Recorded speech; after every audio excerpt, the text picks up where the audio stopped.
Hello students, मैं धनंजय पांडे सुभागी देवी intermediate college के इस ऑनलाइन पोर्टल पे आप लोगों का बहुत बहुत स्वागत करता हूँ। देखिए, हम लोग आज पढ़ेंगे कक्षा 8 के विज्ञान विषय में पाठ 2। कक्षा 8 का विज्ञान विषय का पाठ 2 का सेकेंड पार्ट 2 है क्या? जीव विज्ञान, माइक्रो ऑर्गेनिज्म, मित्र एवं शत्रु। तो पहला पार्ट हम लोग पढ़ चुके हैं। पहले पार्ट में हम लोगों ने पढ़ा था कि सूक्ष्म जीव क्या है, सूक्ष्म जीव कौन कौन से हैं। जीवाणु है, कवक है, आपका जीवाणु है, कवक है, कुछ शैवाल है, प्रोटोजोआ है, ठीक है। और इसके बाद यह सूक्ष्म जीव कहाँ पाए जाते हैं, कि यह सूक्ष्म जीव वहाँ क्यों पाए जाते हैं, इनके विषय में पढ़ा था हमने। यह सूक्ष्म जीव कैसे लाभदायक है, पहले मित्र के रूप में हमने देखा था। मित्र के रूप में सूक्ष्म जीव जो है तो ये कौन कौन से काम करते हैं। तो मित्र के रूप में क्या है कि इकोनॉमी के लिए वाणिज्यिक जो पर इनका उपयोग है, यानी कि पैसा कैसे कमाया जा सकता है। तो ब्रेड बना करके, दूध से दही बनाया जाता है, ब्रेड बनाया जाता है, फैक्ट्रियों में उपयोग किया जाता है। बहुतायत रूप में क्या है, एल्कोहल के रूप में उपयोग किया जाता है सूक्ष्म जीवों का। एल्कोहल के रूप में नहीं, एल्कोहल बनाने के लिए उपयोग किया जाता है सूक्ष्म जीवों का। तो इस प्रकार से इनका उपयोग था। फिर मेडिसिनल यूज में, यानी औषधि निर्माण में भी हमने देखा था कि कुछ एंटीबायोटिक्स जो हैं, एंटीबायोटिक्स के निर्माण में भी सूक्ष्म जीवों का उपयोग किया जाता है। मेनली आपके बैक्टीरिया एवं फंजाई का उपयोग किया जाता था एंटीबायोटिक्स के निर्माण के लिए। तो एंटीबायोटिक्स करते क्या है कि अगर सूक्ष्म जीव कोई हमारे शरीर में प्रवेश करता है तो एंटीबायोटिक्स हमारे शरीर में जा करके उस सूक्ष्म जीव को मार देते हैं। इसके लिए हमने आपको बताया था, एहतियात भी बताया था। एहतियात का मतलब क्या है कि परहेज, कि कभी भी बिना बीमारी की पुष्टि हुए आप कभी भी एंटीबायोटिक्स का सेवन ना करें। नहीं तो ये एंटीबायोटिक्स हमारे शरीर के जो लाभदायक जीवाणु हैं, उन लाभदायक जीवाणुओं को भी मार देते हैं। और अन्यथा जब दोबारा आप दवा खाएंगे तो दोबारा दवा खाने पर वे जीवाणु क्या होंगे, वो दवा उस जीवाणु को मार नहीं पाएंगे, तो आपको हैवी डोज की दवा खानी पड़ेगी, ठीक है। तो इस प्रकार से व्यक्ति एडिक्ट हो जाता है दवा के लिए, तो आदी हो जाता है। तो आपको दवा का आदी नहीं होना है तो आप अपने शरीर की इम्यूनिटी बढ़ाइए और खा पी करके शरीर में इम्यूनिटी बढ़ाइए, प्रतिरक्षा तंत्र हमारा मजबूत हो, एंटीबॉडी अधिक से अधिक बने, जिससे हम लोगों से लड़ सकें। आज हम लोगों को क्या है, औषधि के बाद हम लोगों को आज पढ़ना है क्या, वैक्सीन, यानी टीका कर, वैक्सीन यानी कि टीका। तो आप लोग देखे होंगे कि इससे पहले टीवी में देखे होंगे, आप लोग पेपर में पढ़े होंगे, या फिर आते हैं लोग बताने के लिए आते हैं कि टीकाकरण हो रहा है, इस डेट से इस डेट तक टीकाकरण हो रहा है और इस उम्र से इस उम्र तक के बच्चे जाएं और इस टीका को लगवा लें। या फिर दूसरी कंडीशन ये होती थी कि जो छोटे बच्चे होते थे, छोटे बच्चों के लिए क्या है कि जब अस्पताल जाते हैं तो अस्पताल में उनको टीका लगवाया जाता था। आखिर लगवाया जाता है था, लगवाया जाता था भी, लगवाया जाता है भी। तो ये टीका आखिर करता है क्या, काम करता है, कैसे काम करता है। अगर कोई सूक्ष्म जीव हमारे शरीर में मान लीजिए प्रवेश कर रहा है, तो सूक्ष्म जीव जब प्रवेश किया तो वह सूक्ष्म जीव को हमारे शरीर के अंग उसे पहचानते नहीं है कि ये कौन हमारे शरीर के अंदर आ गया। ठीक उसी प्रकार से जैसे आपके घर क्या है कि मेहमान मान लीजिए आते हैं, तो आप अगर उनको पहचानते हैं तो आदर पूर्वक उनको अंदर बुलाएंगे, बैठाएंगे, चाय पानी नाश्ता कराएंगे। बट अगर आप उस मेहमान को नहीं पहचानते हैं तो आप क्या है कि उनसे सिर्फ आप बाहर से ही पूछेंगे, भाई आप कौन हैं, आप कौन है, क्या है, कैसे हैं। अगर उचित उत्तर मिला तो ठीक है, उचित उत्तर नहीं मिला तो आप क्या कहते हैं कि मतलब भाग जाओ यहाँ से, मतलब क्या है, अगर उल्टा सीधा बात किया तो भाग जाओ यहाँ से, या फिर लड़ाई झगड़ा भी होता है। तो ठीक उसी प्रकार से जो हमारा शरीर है, अंग तंत्र है, इसमें अगर सूक्ष्म जीव कोई प्रवेश किया तो हमारे शरीर के जो पार्ट है उसको पहले पहचानते हैं। अगर नहीं पहचान पाए, अगर मतलब पहचानने की प्रयास करते हैं कि लाभकारी है कि हानिकारक है, तो अगर नहीं पहचान रहे हैं तो उससे क्या करेंगे, फाइट करें। फाइट करने के लिए हमारे शरीर में एंटीबॉडी का निर्माण हो जाता है। तो उससे फाइट करने के लिए क्या निर्माण होता है, एंटीबॉडी का निर्माण हो जाता है। और एंटीबॉडी के निर्माण होने से होता क्या है, हमारी प्रतिरक्षा तंत्र क्या होता है, प्रतिरक्षा तंत्र मजबूत हो जाती है। प्रतिरक्षा तंत्र मजबूत हो जाती है। जब प्रतिरक्षा तंत्र मजबूत हो जाती है तो यह एंटीबॉडी क्या करते हैं, यह एंटीबॉडी उस सूक्ष्म जीव से लड़ने लगते हैं, फाइट करने लगते हैं और उस सूक्ष्म जीव को क्या करते हैं, मार गिराते हैं, मार देते हैं और हमारे शरीर की उस सूक्ष्म जीव से होने वाले रोग से रक्षा करते हैं। ठीक है, अगर मान लीजिए कोई मृत या हानिकारक सूक्ष्म जीव हमारे शरीर के अंदर घुसा, उसे भी ये क्या करते हैं, एंटीबॉडी मार देते हैं। तो चूंकि क्या है कि एक बार अगर पहचान गए हैं कि फला आया था और इसको क्या करना है, मारना है, एंटीबॉडी बन गए हैं एक बार, अब जब दोबारा वो वायरस अटैक को, सॉरी वायरस क्या कहे या फिर वायरस कह लीजिए, बैक्टीरिया कह लीजिए, प्रोटोजोआ कह लीजिए, फंगी कह लीजिए, कुछ भी कोई भी सूक्ष्म जीव दोबारा अगर शरीर में आया तो एक बार आया तो वहां एंटीबॉडी बन गए। अब एंटीबॉडी इसके लिए हमारे शरीर में परमानेंट रहेंगे। जो ही वो सूक्ष्म जीव हमारे शरीर में जाएगा, पहचान लेंगे, पहचान के उसको मारना शुरू कर देंगे। ठीक है, तो उसको मार के खत्म कर देंगे सूक्ष्म जीव को। इसी आधार पर ही हमारे वैक्सीन का निर्माण किया गया। इस टीके का निर्माण भी इसी सिद्धांत के आधार पर किया गया कि टीका पहले ही लगा दिया जाता है बच्चे को कि कुछ जो बीमारियां हैं, जैसे आपका हैजा है, हैजा यानी कि इसको कहते हैं कालरा, हैजा यानी कि कालरा, यह भी सूक्ष्म जीव से होने वाली बीमारी है। क्षय रोग यानी कि टीबी, यह भी सूक्ष्म जीव से होने वाली बीमारी है। चेचक यानी कि स्मॉल पॉक्स, जो छोटी माता और बड़ी माता होती है, यह भी सूक्ष्म जीव से होने वाली बीमारी है। हेपेटाइटिस, यह भी सूक्ष्म जीव से होने वाली बीमारी होती है। ठीक है, तो ये जो बीमारियां हैं, इन बीमारियों, ये बीमारियां जो है, इनसे रक्षा करने के लिए क्या लगाया जाता है, टीका। कि ये बीमारियां अगर इन बीमारी को, जिस सूक्ष्म जीव से ये बीमारियां होती हैं, जिस सूक्ष्म जीव से हैजा होता है, जिस सूक्ष्म जीव से क्षय रोग होता है, जिस सूक्ष्म जीव से चेचक होता है, जिस सूक्ष्म जीव से हेपेटाइटिस होता है, अगर वे सूक्ष्म जीव हमारे शरीर के अंदर प्रवेश करते हैं कभी, तो बच्चे को सबसे पहले ही टीका लगा दिया जाता है इन सब का। और टीका लगाने से होता क्या है कि वह टीका लगाने से वह एंटीबॉडी हमारे शरीर में बन जाती है पहले ही, यानी डायरेक्ट समझ लीजिए एंटीबॉडी पहले ही हमारे शरीर में डाल दी जाती थी। अभी हमने बताया कि अगर वायरस सूक्ष्म जीव आया तो हमारा शरीर क्या करेगा, उसको पहचानेगा और पहचान के एंटीबॉडी का निर्माण करेगा, एंटीबॉडी निर्माण करके उससे फाइट करके उसको मारेगा।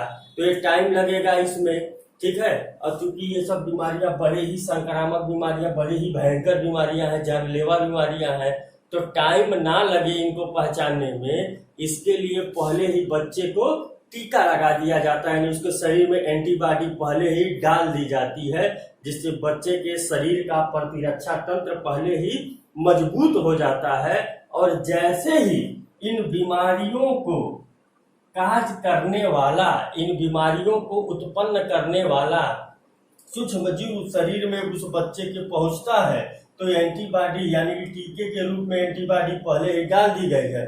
वो एंटीबॉडी उस सूक्ष्म जीव को पहचानती है और पहचान करके उसको वहीं पर किल कर देती है, मार देती है। ठीक है, तो इसलिए क्या किया जाता है, टीका लगवाया जाता है। ठीक है, टीके के कभी कभार देखिएगा, टीका जो लगवाया जाता है तो उस टीके का खोज जो है, चेचक के टीके का खोज क्या श्रेय जाता है एडवर्ड जेनर को। 1798 ईस्वी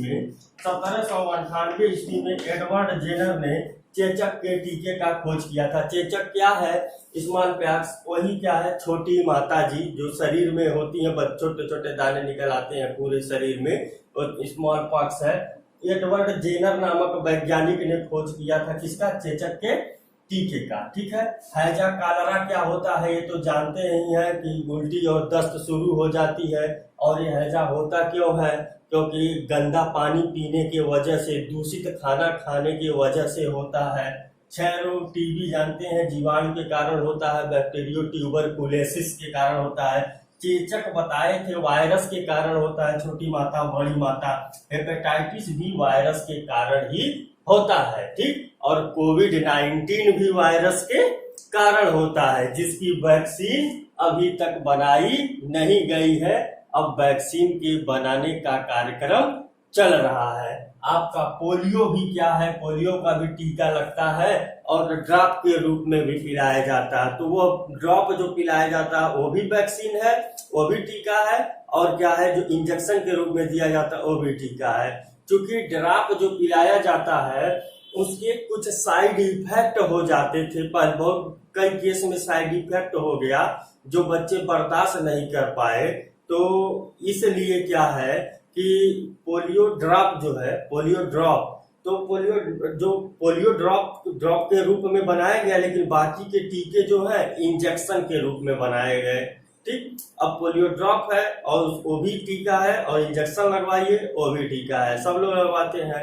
बच्चों को आप लोग लगवाते हैं जब छोटे होते हैं तो कहते हैं डीपीटी का टीका लग रहा है, बीसीजी का टीका लग रहा है। तो ये सब डीपीटी, बीसीजी, ये सब क्या है, बीमारियों के नाम है इनसे लड़ने के लिए। जैसे डीपीटी का मतलब diphtheria, pertussis, tuberculosis, diphtheria, pertussis और टिटनस। ठीक है, डिप्थीरिया, परट्यूसिस और टिटनस का टीका लगता था, बीसीजी का टीका लगता था। ठीक है, तो इसके बाद निमोनिया का टीका लगता था। तो ऐसे क्या है, बहुत सारे टीके हैं, यानी बीमारियों का कंबाइंड टीका लगाया जाता है। जैसे अलग अलग टीके भी लगाए जाते हैं और कंबाइंड टीके, जैसे बीसीजी बताया ना हमने, तो बीसीजी में 3 टीके, जो डीपीटी बताया ना हमने, डीपीटी का टीका लगता है। तो इसमें 3 विभाग, डिप्थीरिया, परट्यूसिस और टिटनस, ये 3 प्रकार के टीके, 3 चीजें हैं, एक ही टीका लगाया जाता है 3 चीजों के लिए। ठीक है, तो इस प्रकार से ये टीका लगाकर एंटीबॉडी हमारे शरीर में विकसित की जाती है, जिससे बच्चा क्या है कि आगामी भविष्य में अगर इन बीमारियों को पैदा करने वाले सूक्ष्मजीव हमारे शरीर में आए तो यह एंटीबॉडी उनको मार गिराए और यह रोग हमको ना हो। ठीक है, जिससे हम रक्षा हो हमारे शरीर की। ठीक, तो इसके लिए पोलियो अभियान भी विश्व स्तर पे चलाया गया, जिसके लिए देख भी रहे हैं रिजल्ट की, बहुत कम केस मिल रहे हैं पोलियो के, और लगभग समाप्त ही हो गया है पोलियो हमारे देश से, तो लगभग समाप्त हो गया है। कहीं पुराने केस जो बचे हुए हैं 1-2 केस हैं, नए केस पोलियो के नहीं आ रहे हैं, क्योंकि टीके उसके शुरू में ही लगा दिए जा रहे हैं। सरकारी अस्पताल पे जाएंगे आप, सरकारी अस्पताल पे भी टीके मौजूद हैं और सरकारी अस्पताल पे लगवा सकते हैं, या फिर प्राइवेट डॉक्टर्स भी टीकों को रखते हैं लगाने के लिए। उसके बाद चेचक के खिलाफ भी विश्वव्यापी उन्मूलन चलाया गया। विश्व स्तर पे क्या है, चेचक का भी टीका लगाया गया, चेचक की दवाइयां बांटी गई। जो बीमारियां बहुत गंभीर होती है उनके टीके बनाना शुरू होता है। कोविड-19 का टीका अभी तक नहीं बन सका है। रूस चैलेंज कर रहा है कि हमने बना लिया है, लेकिन क्या सत्यता है अभी तक भाई कोई प्रूफ नहीं हो पाया है, हमारे इंडिया में नहीं आया है वह, तो अभी तक कहा नहीं जा सकता क्या सत्यता है। देखिए, अगर कोविड-19 का टीका बन जाता है तो होगा क्या कि उसका टीका हमारे शरीर में जब लग जाएगा तो एंटीबॉडी हमारे शरीर में बन जाएंगे। तो जैसे ही कोविड-19 का वायरस को हमारे शरीर में घुसेगा तो हमारा एंटीबॉडी वो क्या करेगा, उसको मार गिराएगा, हमको तबीयत हमारी खराब नहीं होगी, और तब हम लोग क्या है खुलेआम, अभी लॉकडाउन जो चल रहा है, लॉकडाउन खत्म, हम लोग आराम से खुलेआम जा सकते हैं। कोई कितना हो कोरोना वायरस फैलाए हमारे शरीर के अंदर जाएगा तो हम क्या करेंगे, टीका लगवाए हैं, एंटीबॉडी तुरंत उसको मार गिराएगी, बीमारी नहीं होगी। ठीक है, तो ये क्या है आपका टीका है। अब इसके बाद हम लोग क्या है, मिट्टी की उर्वरता में वृद्धि, जैसे बताए हैं, जैसे बोल रहे हैं ऐसे नोट करते जाइएगा आप लोग। ठीक, अब नेक्स्ट है आपका, इसको मिटाते हैं हम। ठीक, वैक्सीन हो गया। अब नेक्स्ट टॉपिक है आपका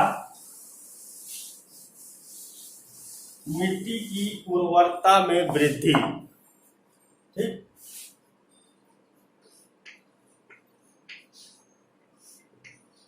मिट्टी की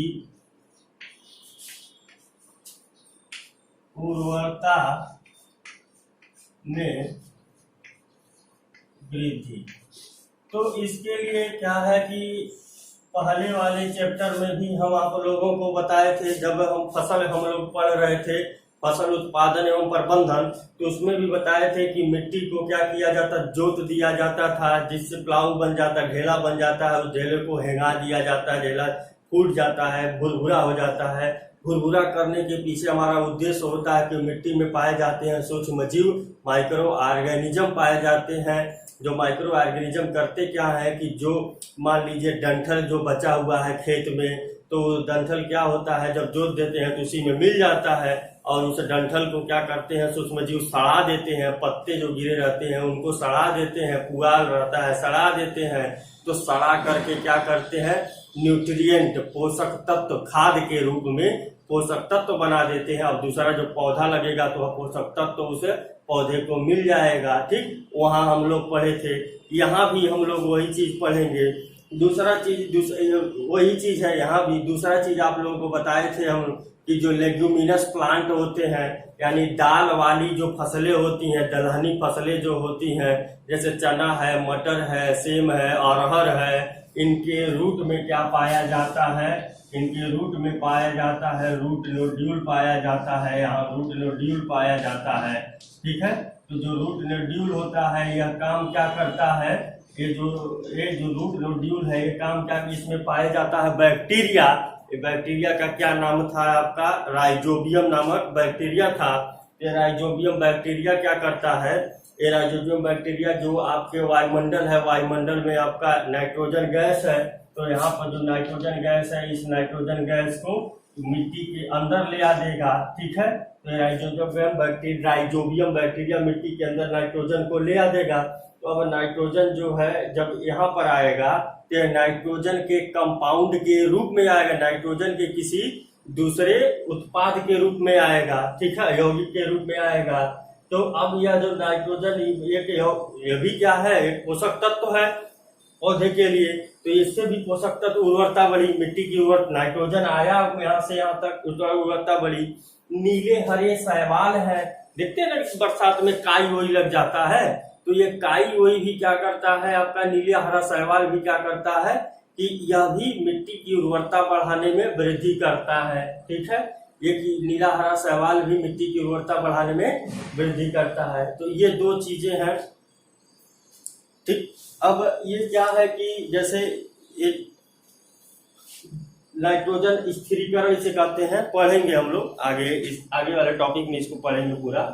फिर नेक्स्ट है आपका, नेक्स्ट टॉपिक है पर्यावरण का शुद्धिकरण। नेक्स्ट टॉपिक है पर्यावरण का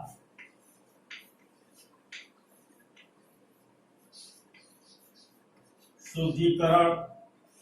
पर्यावरण कैसे शुद्ध होगा, तो भाई पर्यावरण कैसे शुद्ध होगा, वो भी सूक्ष्म जीव से। तो इसके लिए देखिए, आपने देखा होगा कि जानवर, बहुत सारे जानवर जो हैं वो मर जाते हैं सड़क के किनारे, और ऐसे ही छूटे हुए रह जाते हैं, बचे हुए रह जाते हैं। कूड़ा कचरा, घरों से निकला हुआ फल है, सब्जी का छिलका, अनाज बचा हुआ, ऐसे हम लोग क्या करते हैं, फेंक देते हैं।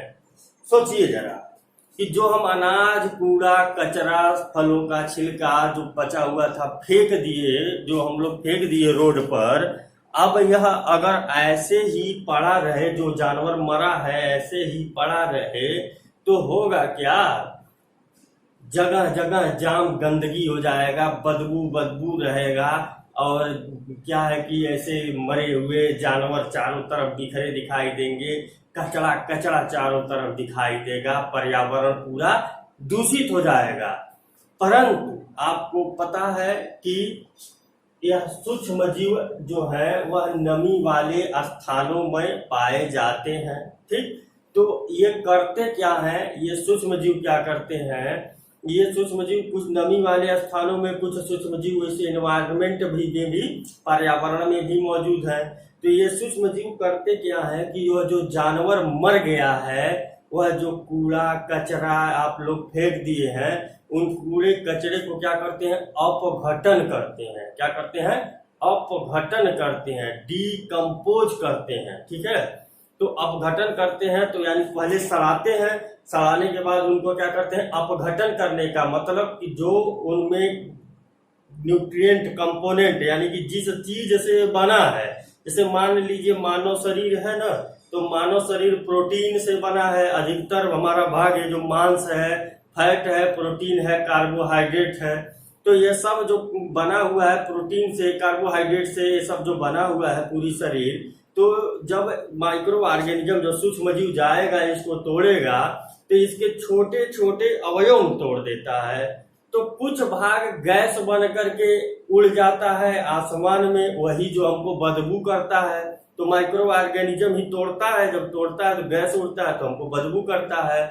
और कुछ भाग जो है वह प्रोटीन का कुछ भाग जो है वही हमारे जमीन के अंदर ही पड़ा रह जाता है, यानी कि जमीन में भुरभुरा होकर चारों तरफ मिल जाता है। और ऐसे ही देखते हैं कि 10 दिन, 15 दिन, 20 दिन के बाद वह जानवर को कहीं ले भी नहीं जाया जाता है और वह जानवर वहीं पड़ा पड़ा पूरा खत्म हो जाता है, फिनिश हो जाता है। वह कचरा वहीं पड़ा पड़ा पूरा फिनिश हो जाता है। तो माइक्रो ऑर्गेनिज्म उसको क्या करते हैं, अपघटन कर देते हैं। और अपघटन करने के बाद क्या है, जो उनमें जब उनको छोटे छोटे अवयवों में तोड़ते हैं तो वो अवयवों से कुछ भाग उसका गैस के रूप में आसमान में उड़ जाता है, जो हम इन्वायरमेंट में चला जाता है, जो हमको बदबू करता है। और कुछ अवयव उसका जमीन में मिल जाता है, जो जमीन में मिलता है अवयव उसको जो है आसपास के जो पेड़ पौधे होते हैं वह क्या करते हैं, ग्रहण करते हैं, मिट्टी के द्वारा उस अवयव को ग्रहण करते हैं और अपना पोषण उससे प्राप्त करते हैं। ठीक है, तो ये इस प्रकार से देख रहे हैं कि ये माइक्रो ऑर्गेनिज्म सूक्ष्म जीव पर्यावरण की शुद्धि भी कर रहे हैं। तो इसको क्या है कि इसको प्रूव करने के लिए एक कि आपको दिया गया है इसमें प्रैक्टिकल।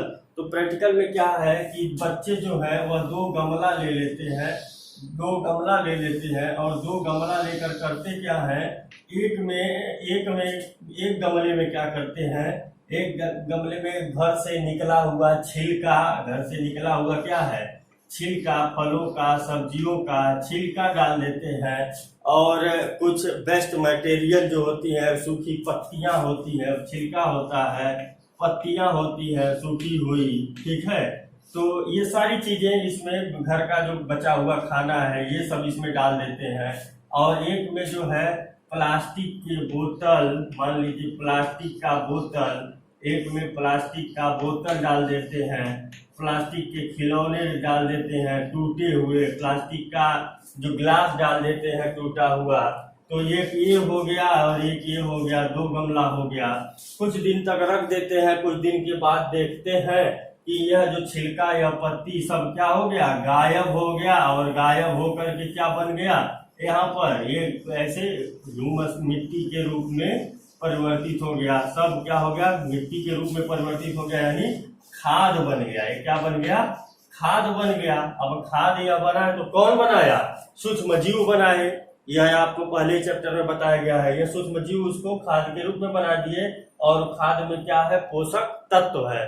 जो उस छिलके में पोषक तत्व था उसको छोटे छोटे अवयव में तोड़ दिए हैं माइक्रो ऑर्गेनिज्म। अब जब इसमें पौधा लगाया जाएगा तो यह पौधा क्या करेगा, इस खाद से पोषक तत्व को ग्रहण कर लेगा। लेकिन इसमें क्या हुआ, कुछ नहीं हुआ। क्यों कुछ नहीं हुआ, क्योंकि माइक्रो ऑर्गेनिज्म इसको तोड़ नहीं सकते हैं और इसको डिकम्पोज नहीं कर सकते। इनका अपघटन सूक्ष्म जीव नहीं करते हैं, इसलिए ऐसे ही रह जाते हैं। और सूक्ष्म जीव पूरे कचरे, छिलके, सूखे पत्ते का अपघटन कर देते हैं और उनके छोटे छोटे अवयवों में तोड़ देते हैं, इसलिए इनका अपघटन हो जाता है। ठीक है, तो इस प्रकार से आप लोगों ने देखा कि पर्यावरण की शुद्धि में भी सूक्ष्म जीव कितने उपयोगी है। ठीक है, तो ये हो गया है आपका पर्यावरण का शुद्धिकरण। फिर देखिए नेक्स्ट क्या है, नेक्स्ट है आपका हानिकारक सूक्ष्म जीव। नेक्स्ट है आपका हानिकारक सूक्ष्म जीव।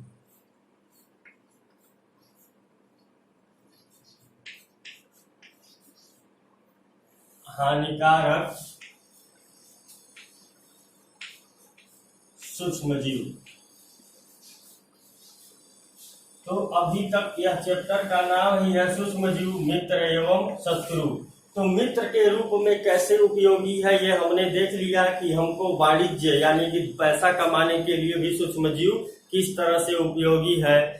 खाद बना लेंगे तो भी पैसा मिलेगा, दही बना लेंगे तो भी पैसा मिलेगा, पनीर बना लेंगे तो भी पैसा मिलेगा, ब्रेड बनाएंगे तो भी पैसा मिलेगा बेचेंगे बना के।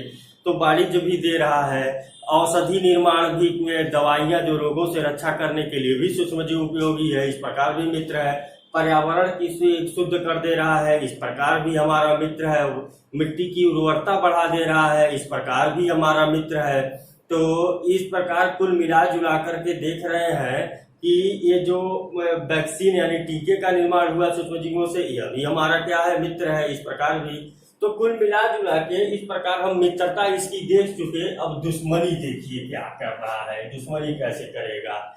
तो जितनी अच्छी मित्रता करता है उतनी ही अच्छी दुश्मनी भी करता है। हानिकारक कैसे है, तो ये जो जीव है, ये जो क्या है कि जो सूक्ष्म जीव है, ये जब हमारे शरीर में पहुंचते हैं तो सिर्फ मानव शरीर को ही नहीं, सिर्फ मानव शरीर को ही नहीं ये नुकसान पहुंचाते हैं, बल्कि ये क्या है कि जो सूक्ष्म जीव है यह चमड़े की वस्तुओं, कपड़े, अरे सोचने वाली बात है कि देखिए जो चमड़े से ही जो शरीर बना है, जो जानवर है, वो पूरे जानवर को ही यही सूक्ष्म जीव क्या किए, डिकम्पोज, अपघटन करके उसको खत्म कर दिए वहीं का वहीं। पता नहीं चला एक आध हफ्ते में, 2 हफ्ते में कि वह कहाँ गया जानवर। तो चमड़े का बना हुआ सामान छोड़ेंगे सब, जो ही मॉइस्चर आया, गीलापन आया तो उस चमड़े को भी क्या करते हैं, नष्ट कर देते हैं सब। उस कपड़े को भी नष्ट कर देते हैं, शरीर में घुसते हैं, रोग उत्पन्न करते हैं, रोटी पर, ब्रेड पर, अचार पर, ये सब ऊपर फैल जाते हैं। तो क्या करते हैं, उसको भी नष्ट कर देते हैं, खराब कर देते हैं। ठीक है, जो सूक्ष्मजीव यह नष्ट करने का काम या खराब करने का काम या रोग उत्पन्न करने का काम करते हैं, उन्हें रोगजनक सूक्ष्मजीव कहते हैं। क्या कहते हैं, रोगजनक सूक्ष्मजीव कहते हैं। रोगजनक सूक्ष्मजीव कहते हैं, यानी कि जो रोग उत्पन्न करने का काम करते हैं उन्हें जो सूक्ष्मजीव रोग उत्पन्न करने का काम करते हैं, कपड़ों को नष्ट करने का काम करते हैं, खाने को पीने की चीजों को नष्ट करने का काम करते हैं, उन्हें रोगजनक सूक्ष्मजीव कहते हैं। ठीक है, तो ये सूक्ष्मजीव देखिए हमारे तरह नुकसान भी कर रहे हैं हमारे शरीर को। तो अब सिर्फ यह क्या है कि मनुष्य को ही नहीं वरन पेड़ पौधों को भी नुकसान पहुंचाते हैं। तो इसमें क्या है कि सबसे पहले देखा जाए कि मनुष्य को कैसे नुकसान, मनुष्य में रोग कारक सूक्ष्म जीव। ठीक है, तो मनुष्य में कौन कौन से सूक्ष्म जीव हैं जो रोग उत्पन्न करते हैं। मनुष्य में रोग कारक सूक्ष्म जीव। ठीक है, तो मनुष्य में यह कैसे रोग उत्पन्न करते हैं, इसके संदर्भ में हम लोगों ने पहले भी बहुत सारी चीजें देख लिया है कि यह कैसे रोग उत्पन्न, कौन कौन से रोग उत्पन्न करते हैं, हमने देख लिया है। सूक्ष्मजीव से ही हैजा, सूक्ष्मजीव से कालरा, सूक्ष्मजीव से टीबी, सूक्ष्मजीव से आपका हेपेटाइटिस ये भी हो रहा है, सूक्ष्मजीव से आपका मलेरिया हो रहा है, सूक्ष्मजीव से आपका डेंगू हो रहा है। ठीक है, तो ये सारी चीजें हम लोग देख चुके हैं कि पहले ही पढ़ चुके हैं कैसे होता है। तो होता इसमें क्या है कि यह जो सूक्ष्मजीव जो होते हैं, सूक्ष्मजीव हमारे शरीर में किसी भी तरीके से प्रवेश कर सकते हैं। इनको प्रवेश करने का तरीका कोई ऐसा एक तरीका नहीं है कि एक तरीके से इन्वायरमेंट से डायरेक्ट हमारे शरीर में आएंगे।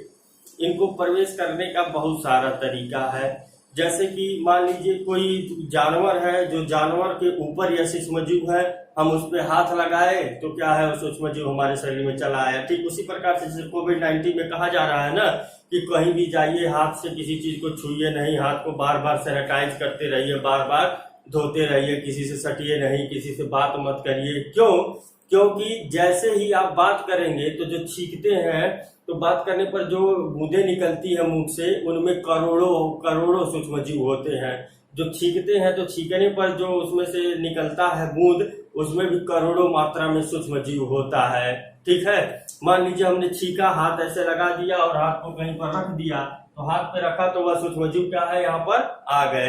दूसरे किसी ने हाथ रखा तो उनके हाथ पे आए और वह हाथ उन्होंने क्या किया कि पोंछ लिया उस हाथ से मुंह, तो उनके अंदर वो सूक्ष्मजीव पहुंच गए। तो इन सूक्ष्मजीवों का शरीर में पहुंचने का बहुत तरीका है। यह या तो सीधे पहुंच सकते हैं इन्वायरमेंट से हमारे शरीर में, या तो किसी व्यक्ति के संपर्क में आने से, किसी व्यक्ति के संपर्क में आने से अभी बताया हमने कि कौन कौन सा संपर्क। कोई व्यक्ति हमसे बात कर रहा है, कोई व्यक्ति हमारे पास आके छींक दिया तो भी हमारे शरीर के अंदर चला आया, कोई व्यक्ति छींक करके मान लिया हाथ लगा दिया तो भी हमारे शरीर के अंदर चला आया, कहीं पर सूक्ष्मजीव पड़ा हुआ है, हमने हाथ लगाया बैठ गए तो भी हमारे शरीर के अंदर चला आएगा।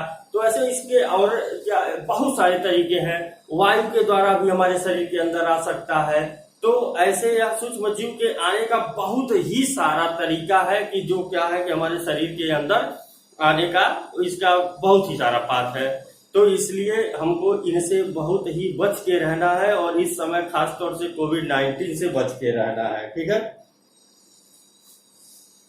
तो देखिए जब ऐसा रोग जो मनुष्य के सीधे संपर्क में आने से होता है, यानी कि एक मनुष्य से दूसरे मनुष्य में फैलता है, एक मनुष्य से दूसरे मनुष्य में फैलता है, तो ऐसे रोगों को कहते हैं हम लोग संक्रामक रोग। क्या कहते हैं? संक्रामक रोग कहते हैं। ठीक है, संक्रामक रोग कहते हैं और ये बहुत ही खतरनाक स्थिति होती है संक्रामक रोग। ठीक है, संक्रामक रोग या संचरणीय रोग कहते हैं। संक्रामक रोग या संचरणीय रोग भी कहते हैं। ये बहुत ही खतरनाक स्थिति इसलिए होती है क्योंकि मनुष्य है तो भाई संपर्क करेंगे ही किसी न किसी से। तो हम क्या जानते हैं कि वह सूक्ष्मजीव लेकर घूम रहे हैं और वो सूक्ष्मजीव हमको दे दिए, इसलिए यह बहुत खतरनाक स्थिति होती है। इसमें बहुत सावधान होने की आवश्यकता होती है। कौन कौन सी सावधानियां बरती जाए, इसके लिए आप लोग डेली टीवी और न्यूज मोबाइल पे हर जगह देखते होंगे और पढ़ आ रहे हैं। इसको बताने की जरूरत नहीं है। छींकते समय क्या है, हमेशा रुमाल का इस्तेमाल करें या फिर बाजू लगाएं, हमेशा हाथ को धोते रहें, सैनिटाइजर करते रहें। बाहर से आए तो पूरा नहा धो करके ही बैठें, बाहर आए तो जूते चप्पल बाहर से घर में आए जूते चप्पल बाहर निकाल लें, हाथ पैर धो कर ही अंदर प्रवेश करें। ठीक, ये सारी चीजें हैं। ये सारी चीजें तो आपको बहुत इस समय टीवी में बहुत अच्छी तरीके से बताया जा रहा है कि कैसे कैसे बचना है इससे।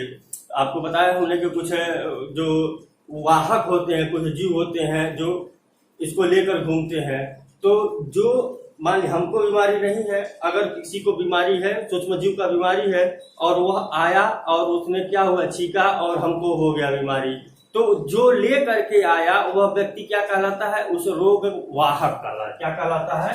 रोग वाहक कहलाता है। वह रोग वाहक कहलाता है, यानी रोग को लेकर के ढो रहा। वाहक मतलब वाहन से संबंध है। वह ढो रहा है रोग को और रोग को क्या करेगा, फैलाएगा, दूसरे में फैलाएगा। तो हमको नहीं है, दूसरा कोई लेकर आया और किसी व्यक्ति से हमको हुआ है तो उस रोग को कहते हैं संक्रामक रोग या संचरणीय रोग। और ऐसे व्यक्ति को क्या कहते हैं, रोग वाहक व्यक्ति। ठीक है, तो ये रोग वाहक व्यक्ति जो होते हैं, तो व्यक्ति ही नहीं बल्कि देखिए कि कहीं सड़ा गला चीज है तो उस सड़े गले चीजों पे, गंदगी पे, ठीक है, मरे हुए जानवरों के ऊपर जहाँ सूक्ष्मजीव है, क्योंकि सूक्ष्मजीव के द्वारा ही उन्हें अपघटित किया जा रहा है। देखते हैं आप लोग कि मक्खियां भी भिनाती रहती हैं, जाकर के मक्खियां उसके ऊपर बैठ गई।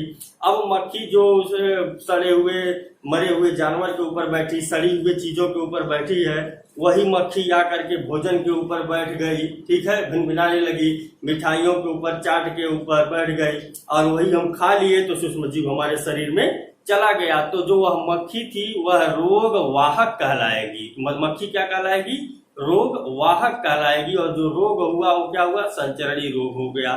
ठीक, अब जब हम दूसरे को देंगे तब वह रोग।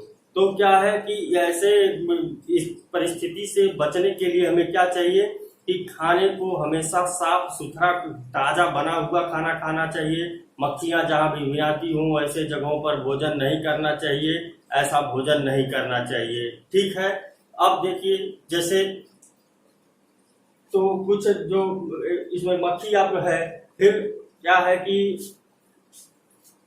मिटाते हैं इसको। मादा एनाफिलीज क्या है? मादा एनाफिलीज। मादा एनाफिलीज क्या है? ये भी मक्खी है, ये मच्छर है। मादा एनाफिलीज नाम का ये जो मच्छर है, ये क्या काम करता है? ये मादा एनाफिलीज जो मच्छर है, ये भी क्या है?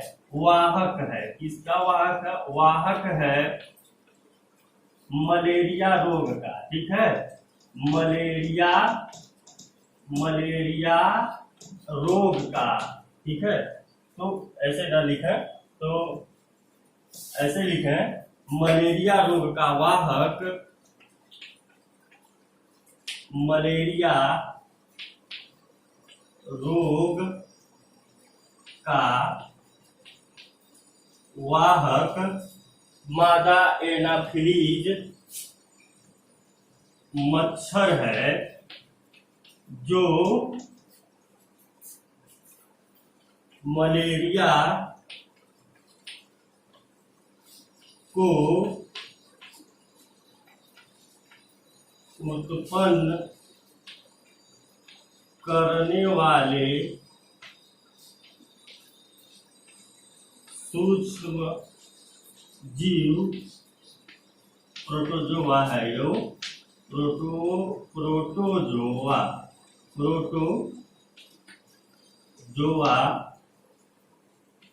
सूक्ष्म जीव प्लाज्मोडियम,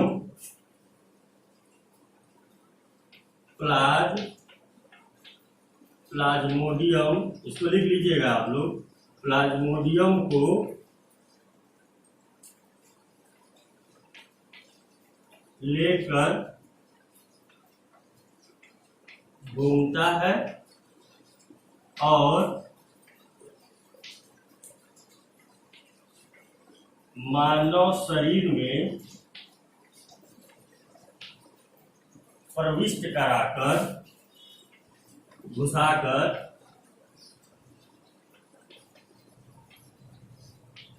रोग उत्पन्न करता है। ठीक, तो देखिए, मलेरिया जो रोग हमको होता है, मलेरिया रोग से आप लोग परिचित होंगे कि मलेरिया रोग किससे होता है? मच्छर से होता है, ऐसा जानते हैं हम लोग, लेकिन एक्चुअल में मच्छर से नहीं होता है। तो मच्छर जो है, मलेरिया रोग जो होता है, वह मच्छर से नहीं होता है। जो एनाफिलीज, मादा एनाफिलीज जो मच्छर है, यह मात्र क्या है? वाहक है। यह जो मच्छर है, यह सिर्फ क्या है? वाहक है, यानी कि ढोती है। अब किसको ढोती है? इस मलेरिया रोग को उत्पन्न करने वाले सूक्ष्म जीव प्रोटोजोआ होता है, जिसका नाम क्या है? प्लाज्मोडियम। इस प्लाज्मोडियम को लेकर ढोती है, और जब से मानव से को शरीर को काटेगी खून को चूसने के लिए, तो प्लाज्मोडियम को उसमें छोड़ देगी, और प्लाज्मोडियम एक्टिव करके वह प्रोटोजोआ एक्टिव होकर हमारे शरीर में मलेरिया रोग उत्पन्न करता है। जैसे हमको बहुत तेज बुखार उत्पन्न होता है, शरीर दर्द करता है। ठीक है, नोट कर लीजिएगा इस चीज को। मलेरिया रोग का वाहक मादा एनाफिलीज है, जो किसको लेकर के ढोता है? प्लाज्मोडियम सूक्ष्म जीव को लेकर ढोता है, और इस प्लाज्मोडियम को मानव शरीर में प्रविष्ट कराकर मलेरिया रोग उत्पन्न करता है। ठीक, दूसरा क्या है आपका? मादा एडीज मच्छर होता है। इसको नोट कर लीजिएगा, मिटा रहे हैं। जो मादा एडीज मच्छर है, मादा एडीज मच्छर, ये मादा एडीज मच्छर क्या करता है? ये मादा एडीज मच्छर यह किसी सूक्ष्म जीव को लेकर के घूमता है, जिससे हमको क्या होता है? डेंगू। क्या होता है? मादा एडीज मच्छर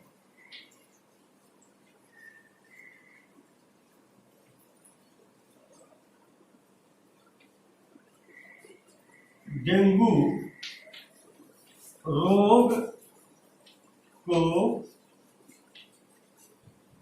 उत्पन्न करने वाले, डेंगू रोग को उत्पन्न करने वाले सूक्ष्म जीव, डेंगू रोग को उत्पन्न करने वाले सूक्ष्म जीव, चूंकि या सूक्ष्म जीव भी कह सकते हैं हम लोग, लेकिन वह एक्चुअल में क्या होता है, वायरस होता है, विषाणु होता है। ठीक है, तो वायरस लिख देंगे, वायरस डेंगू रोग को उत्पन्न करने वाले वायरस का वाहक होता है, का वाहक होती है, होता नहीं है, होती। ठीक है, तो मादा एडीज जो मच्छर है, ये मादा, हम ऐसा कहते हैं कि मादा एडीज मच्छर के काटने से डेंगू रोग होता है, लेकिन एक्चुअल में मादा एडीज मच्छर के काटने से डेंगू रोग नहीं होता। होता क्या है, ये मादा एडीज मच्छर जो लेकर के घूमती है, किसको, वायरस को लेकर के घूमती है। वह वायरस यानी कि सूक्ष्म जीव, यह भी क्योंकि सूक्ष्म जीवों से थोड़ा सा अलग है, वायरस अलग प्रकृति प्रदर्शित करता है, लेकिन इसको भी माइक्रोस्कोप की सहायता से ही देखा जा सकता है, इसलिए इसको भी उस श्रेणी में हम ले सकते हैं। तो वायरस क्या है कि वायरस भी, वायरस को लेकर घूमती है कौन, मादा एडीज मच्छर, जो कि डेंगू रोग उत्पन्न करता है मानव शरीर में। ठीक है, तो ये मादा एडीज मच्छर वाहक है, किसका वाहक है, ये डेंगू रोग का वाहक है। और डेंगू रोग का वाहक, डेंगू रोग उत्पन्न किससे होता है, तो वायरस से उत्पन्न होता है। ठीक है, अब देखिए, हम जानते हैं कि ये सारे जो मच्छर हैं ये किसमें पैदा होते हैं, ये पानी में पैदा होते हैं। तो इससे बचाव के लिए हमको क्या करना चाहिए कि हमको मलेरिया ना हो, हमको डेंगू ना हो।